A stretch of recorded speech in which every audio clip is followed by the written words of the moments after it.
Welcome to Distress to Joyful, Bailey's Way. I'm your host, Bailey Raber, here to enlighten you and the rest of the world about one of the most misunderstood mental health disorders out there, bipolar disorder. In each episode, we'll learn more about my personal journey with bipolar 2 disorder, how I've struggled with it, and how I've learned to overcome those struggles. Together, we'll laugh, we'll cry, and most importantly, we'll have fun. You'll leave each episode feeling hopeful and stocked full of useful information on how you can better yourself and the world around you.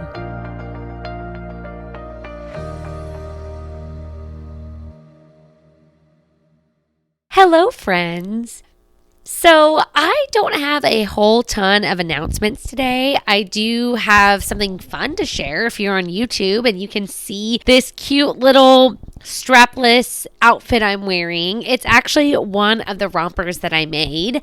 So some of you guys might remember this, some of you might not, but in 2021, I challenged myself to make a romper for every single holiday, and I used the same pattern.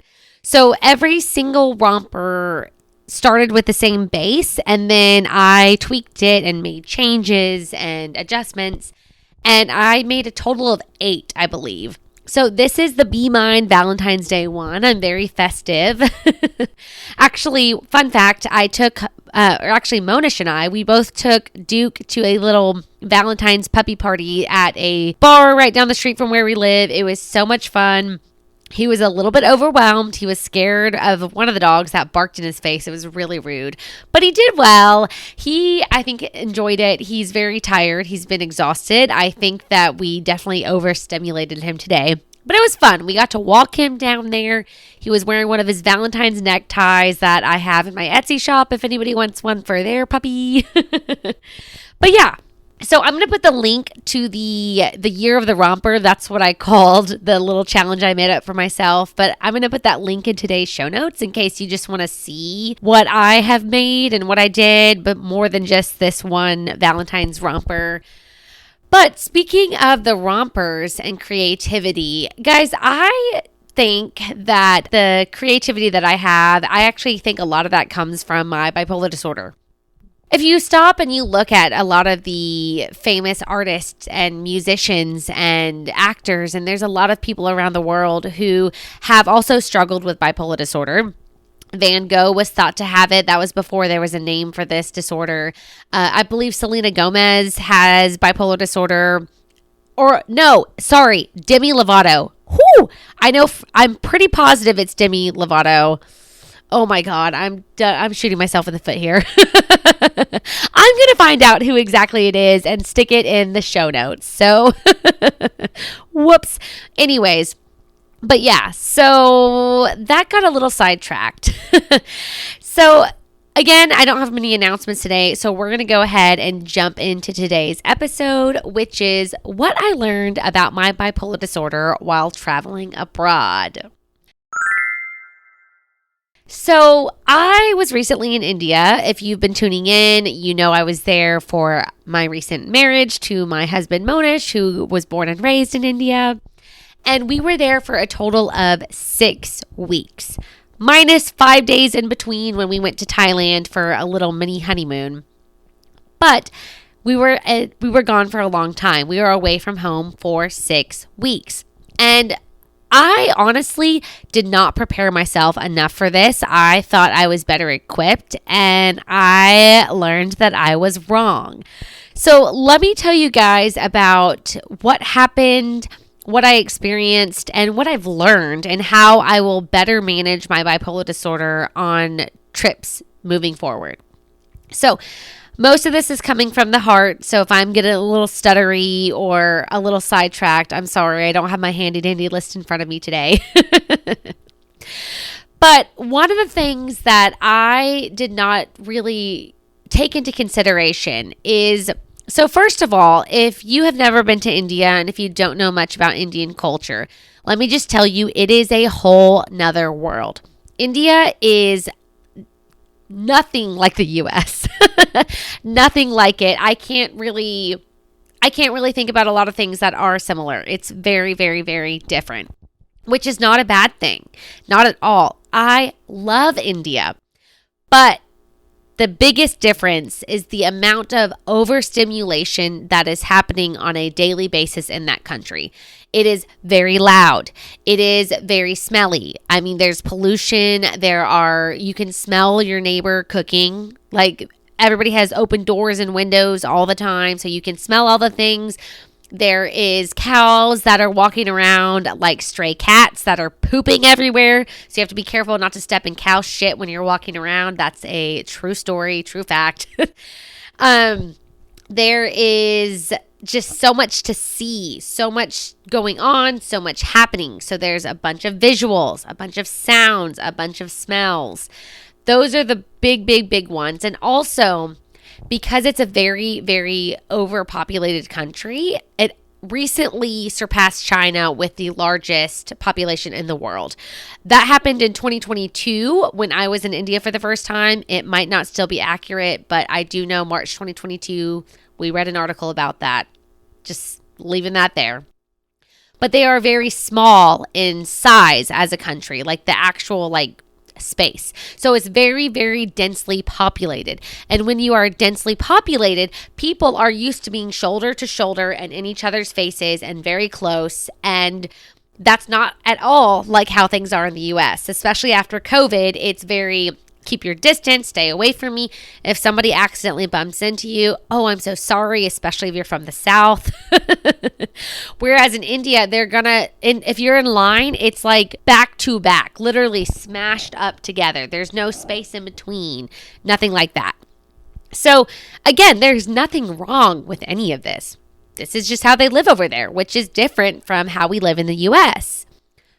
But what I did not take into consideration is, that overstimulation that I get when I'm in India, that's fine for small periods of time, specifically anything 3 weeks or less. So being there for a total of 6 weeks, that was a very, very long time to be overstimulated every single day, constantly every single day. And that caused me to break down on 2 different occasions. Yep, 2 different occasions I had breakdowns. And when I say breakdowns, I went into depression both of those times to where I just didn't get up. One of those days, I literally just laid around and watched Netflix in a closed room by myself all day long because I just couldn't take it. I couldn't be around any people. I just need some alone time, some space. So the biggest thing that we learned in terms of travel is that when I say me and my husband, we overviewed all of this together and kind of sorted these things out. But it's that I should not travel anywhere for more than 3 weeks at one time. 3 weeks is a long time to be away from home. So doubling that 6 weeks, that's too much. I got homesick. Both those times that I got depressed, I was homesick. So that is a new limit that we have set for me. Now, Moni grew up in India. He grew up there. He loves it. So the first time we went to India, I actually left before he did. He stayed a week and a half longer than me. And so he was there for a little over a month while I was only there for about 3 weeks. And that's how we're going to do things moving forward. I will come. I will stay no more than 3 weeks. If he wants to stay, he can stay by all means. Just I need to get my ass back to Texas or wherever I'm living in the United States at that time.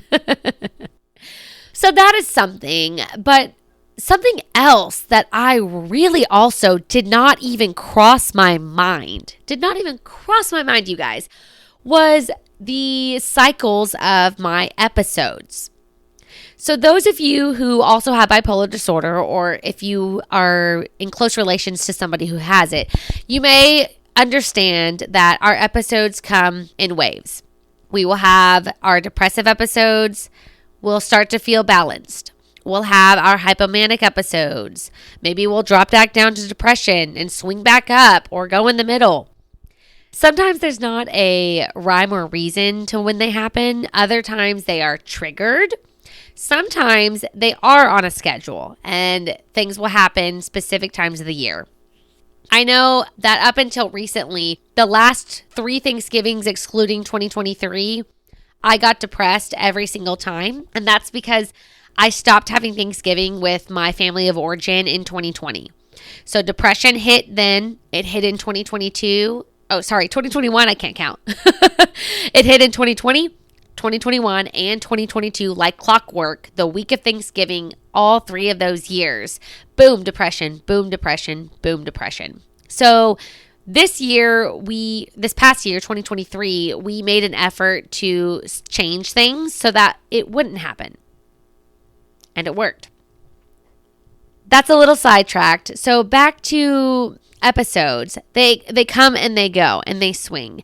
And I've never really dealt with any bipolar elongated episodes while on vacation. I've never been depressed while on vacation, and I've never been hypomanic on vacation as far as I'm aware.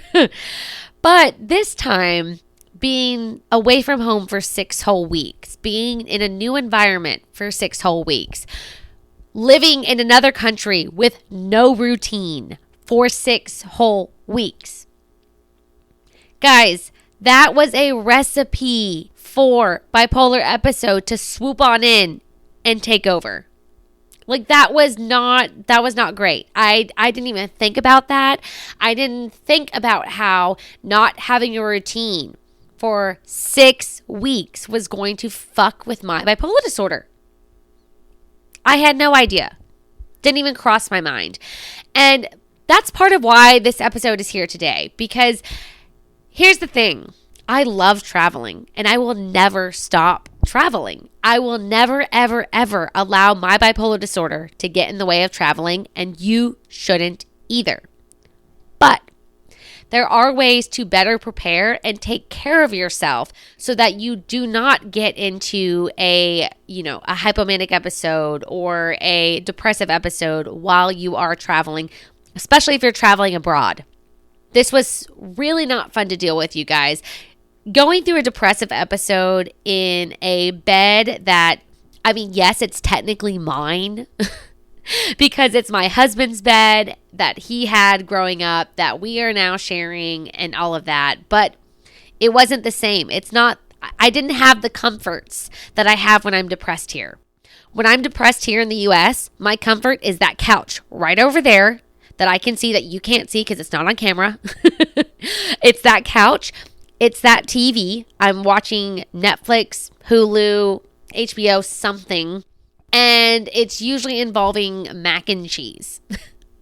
That is how my depressive episodes usually play out here in the US. And I just lay around all day. I have an episode called This Is What Depression Feels Like. I'm going to link that in today's show notes in case you haven't heard that and you want a little bit more details. But dealing with depression in India was a whole nother animal, y'all. I'm in a room that is not my home. That's not my main home. It's my second home, technically, but it's not my main home. I didn't have access to HBO or Hulu or Netflix because we were traveling. Netflix has that new stupid thing where you have to only have it on one IP address with your internet. So annoying. HBO doesn't work in India. Yeah, so that sucked. So thank God for Ted Lasso because I literally binged all 3 seasons throughout both of my depressive episodes in India. And just to stop and for a second, if you haven't seen Ted Lasso and you have access to Apple TV, you need to watch it. It is the most uplifting and inspiring TV show I've seen in recent times. And I love it. And I cry every time. And I will constantly binge that when I'm depressed moving forward because it helped. It helped to kind of pull me out of that depression. But dealing with all of this sucked. It super sucked.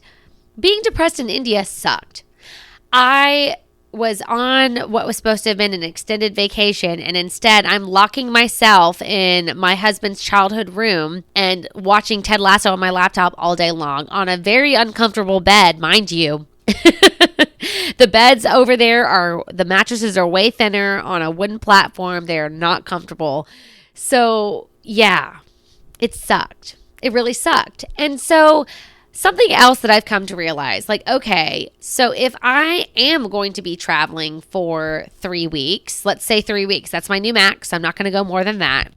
And I'm in a new country, a new state, whatever, for 3 whole weeks. If I do not have things planned to do every single day, if I'm not going to a museum, going to this historical site, walking around, shopping, doing this, doing that, if I don't have something planned every single day, then first of all, I need to find something and plan that and stick it in that little empty box. Or I need to no, that is what I need to do. What am I saying? That's what I need to do. Because, guys, this depression came through because we had a whole week of basically nothingness. We didn't have anywhere to go. We didn't have any events. We didn't have stuff happening. Monish was working in the evenings because he works in tech. He can work from home, and he couldn't get a whole 6 weeks off work, so he had to work some days. And so we could do some stuff during the day, but 6 p.m. till, time for bed, there was just nothing we could do because he had to work. So I had to just entertain myself at his parents' house, which is very slow and very boring for somebody like me who needs to constantly be busy, because I'm pretty sure the phrase is an idle mind is the devil's playground. So me not having enough stuff to do actually was part of the problem as to why I sunk into depression, coupled with the fact that I didn't have a routine going on. I wasn't eating healthy every single day. I couldn't eat raw fruits and vegetables, so forget having a salad, because if you don't know anything about India, it's kind of like Mexico. Like how us from the United States, when we go to Mexico, we can't drink the water. Same thing in India. You can't drink the water if you're, from the West. So you have to drink bottled water, which also means that you cannot have fruits and vegetables that have been rinsed by the tap water, because it has that same bacteria and that will destroy your stomach. Trust me, I have learned this the hard way more than once. And if you want to read more and learn more about India and these kind of things, I am going to stick an article I wrote about what to expect when traveling to India. I'm going to throw that in the show notes, so you can find more info there. But I wasn't able to, eat healthy foods as much as I would have liked. I had so much temptation on all of these non-healthy foods. I wasn't exercising. I wasn't getting up at a certain time. I was staying up till like 3 a.m. most nights, just like watching Ted Lasso. I didn't have purpose. I didn't have purpose for a whole week. And what that did is that allowed depression to seep on in. So my new thing, okay, if I'm traveling, has to be 3 weeks or less. If I don't have stuff to do every single day, then I'm going to have to plan something. And maybe one of those things that I plan is exercise. Finding an exercise class. Walking. Walking is tremendously good exercise. It's really good for you. Something like that. And I also need to have some positive reading material on hand with me, and something that is entertaining too. Something that's engaging and will keep me focused. Because the books that I brought with me, they weren't entertaining enough. So I wasn't wanting to continue to read them, which is why I was watching Ted Lasso till 3 a.m. instead of reading my book and falling asleep like I usually do. So these were some big major things that got in the way. I hate to admit this, but it is absolutely true. So we are spilling the beans. But I was not taking my medication like I was supposed to. And let me give you the 2 reasons why. And they are excuses. But this is why I wasn't doing it. The first one was that I didn't set my alarm to take my morning meds. Here in the U.S., I have an alarm 7 a.m. every day that goes off and tells me to take my morning meds. In India, we were staying up late. We were going to events that were late. We were doing things, and I had no idea what time I was waking up every day. Some days I would wake up at 6 a.m. Some days I would wake up at 9 or 10. I have no idea. Sometimes I would have to be out the door by 7 a.m. So there was not a good time where I could set an alarm and have it consistent for every single day to remind me to take my meds. Because it's like, okay, sure, I could have put 9:30. Let's say I put 9:30 every day. There was at least 4 different days. Actually, no. There was probably at least 7 different days of that trip where I was awake, dressed, and out the door before 9:30. At least 7 different days, if not more. So that wouldn't have worked. The alarm would have gone off. I would have been out of the house. I wouldn't have had my meds with me. It wouldn't have worked. So yes, it could be an excuse that I didn't set an alarm and I didn't at least try. If you're saying that, I agree with you. I should have at least tried. Trying is better than not trying. But I didn't try. I didn't try hard enough. And so I wasn't taking my morning meds every single day like I was supposed to. And then my evening meds, I have the same med that I take in the morning and the evening. Like it's just like a morning dose and an evening dose, exact same thing. But in the evenings, I also add one other medication, which is for specifically depression, because I've been struggling with that a lot in 2023. But here's the thing. You have to take this one with food, and it will also make you drowsy. So the first couple of nights, I completely just forgot. Like I just did. I didn't have it, next to where I brush my teeth because they don't have counters next to the sink like they do here in the US. Like it's literally a freestanding sink. I couldn't just leave my meds next to that because there was no space for it. So that was, an excuse there. And then the thing too was that you have to eat. I'm eating at different times every single day. There was one instance when I finally remembered to take this med. And guess what? I threw up because I hadn't eaten and it causes stomach problems if you don't eat. So I went and I threw up. And then I didn't take it again for the rest of the trip because I was like, oh no, fuck this. I'm not going to throw up every night. Like nobody likes to do that. So I just stopped taking that one, which also probably affected why depression came through. Away from home for way too long. I am not having any sort of routine and I'm not taking my meds like I'm supposed to. Wow, that is a literal recipe for disaster. And that's what I did. And it sucked. And it could have been better. I should have taken better care of myself. I should have planned better. I think that was the biggest problem, is that I didn't plan well enough. I didn't think it through enough. I didn't understand that overstimulation in India was going to just destroy me for this long of a period of time. It was too much. I really don't know how to better explain it to you, but like one of the things that here's a good example. So boundaries aren't really a thing in India. It's not talked about. People don't do it. Again, it's a very, very highly dense population in a small amount of land. So people are just sitting on top of each other, basically. There's just not enough space to go around. And a lot of times, too, it's multiple generations are living in the same household. So, for example, like my husband, when he was growing up, he and his sister shared a room. His parents had a room. And then also their grandparents had rooms because the grandparents lived in the house, too. It was 3 generations of people. That's a lot of people under one roof. And so he and his sister had to share a room because they didn't have enough space for everybody to all have their own rooms like they try to do for most of us here in the US.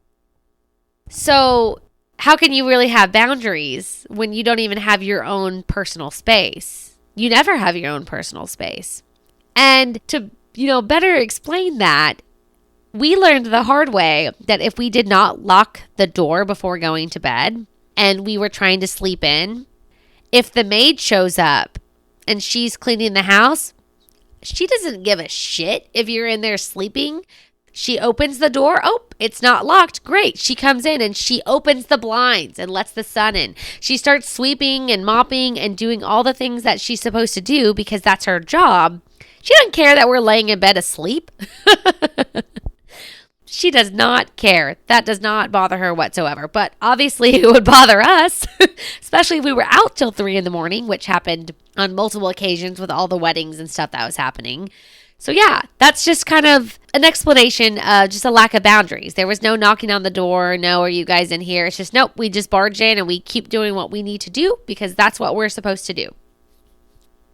So that is something that I definitely, again, did not take into consideration was the overstimulation because it's never been a problem before because I've never been in India for more than 3 weeks at a time.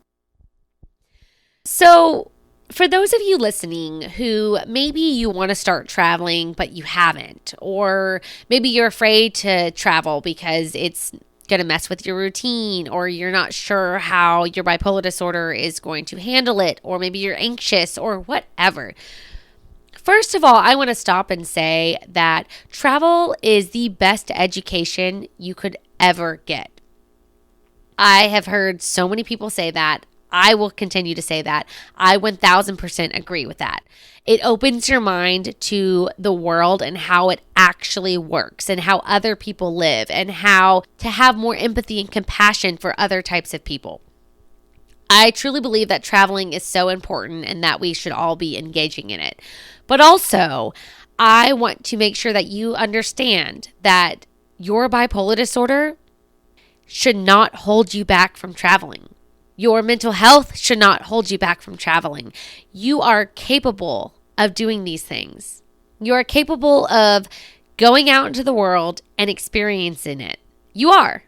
And it might be scary to go to a new place. It might be scary to not do a routine for a week or a weekend, whatever have you. But I do think it is super important that we all go out and do it. And bipolar disorder, most specifically, is not a disability that should hold you back from that. That is my personal belief. I, unfortunately, when I was younger, was made to believe that I had a disability because of my bipolar disorder. I remember being told by one of my mom's friends that my mom was afraid for me to move to Houston by myself, which I did in 2014. She was afraid for me to move up here by myself because I have bipolar disorder and that I'm not capable of moving to a big city and living on my own. Obviously, I proved her wrong. I've been here 10 years now.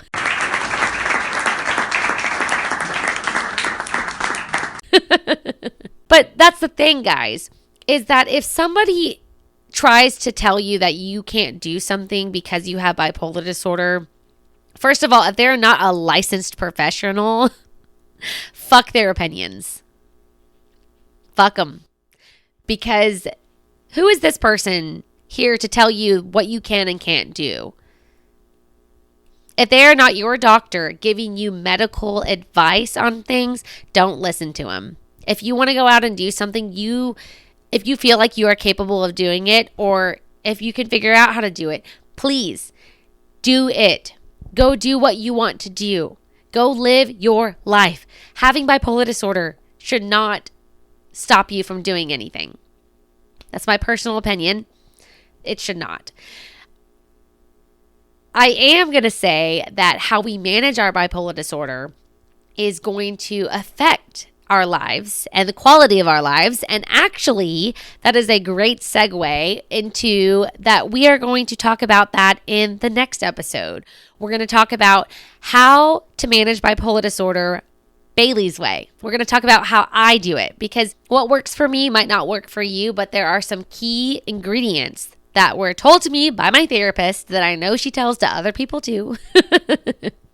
That we're going to discuss that should be part of your daily life into helping yourself. That's all we can do, guys. We can only help ourselves. We're the only person who can help ourselves and the only person who can save ourselves. But yeah, so all in all, you guys, the thing with travel and bipolar disorder is you are capable of doing it. You do need to have a plan. You need to do some research on where you're going, what's happening there. You also need to make sure that you have a plan for your medication and take care of that and make sure you're taking that on a regular basis.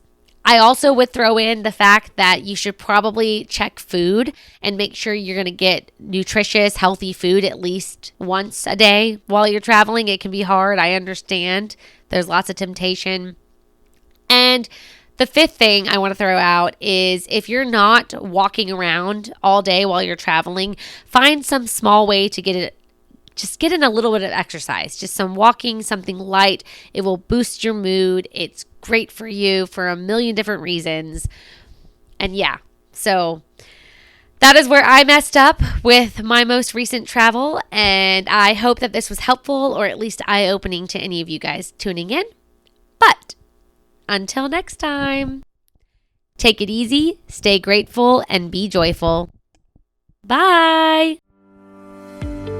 Thanks for tuning in to another episode of Distressed to Joyful Bailey's Way. Head on over to whatisheybellsdoing.com to find the resources mentioned throughout this episode. Be sure to follow the show on Instagram at distressed2joyful_Bailey's Way and on Facebook at Distressed to Joyful Bailey's Way. If you enjoyed this episode, please leave a rating on your favorite podcast listening platform or write a review on Audible or Apple Podcasts. Lastly, don't forget to hit the subscribe button to stay up to date with new episode releases. Until next time, take it easy, stay grateful, and be joyful. Bye!